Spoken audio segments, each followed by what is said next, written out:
હવે તને કઈનું કીધું હે જે મારા પેલા 5000 એ પેલા લાવજે તું. મેં તને કીધું તો હતું અઠવાડિયે તને પૈસા આપી દે ભાઈ તાર. તું એમ કરીને 12 મહિના નીકાળી દીધા.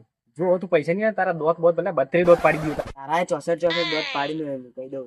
પણ વભણ મોણસ તો 32 દોત જ આવી તું પેલા એમ કે અને 64 દોત સુધી પાડી દઉં. તારા ડોહા મને ખબર હતી કે તું વચ્ચે બોલવાનો હવે એટલે મેં કોના ને તારા 2 દોત ગણી દીધા. તું થોડું માપમાં બોલ. મારા કાકા તો બોલે ને ભોળો ભોળો કોઈ નાખ્યું તારું.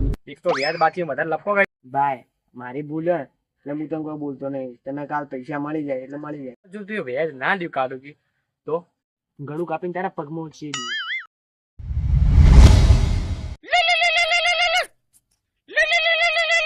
હલો બાબુનો નેનો ભાઈ બોલું.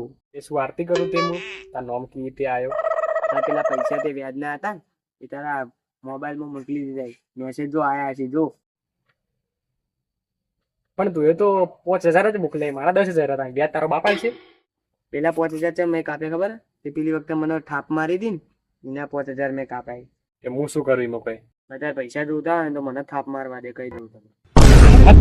પૈસા તો એ થાપ મારે એટલે થાપનું મોબાઈલ ઓગળીને કાપીને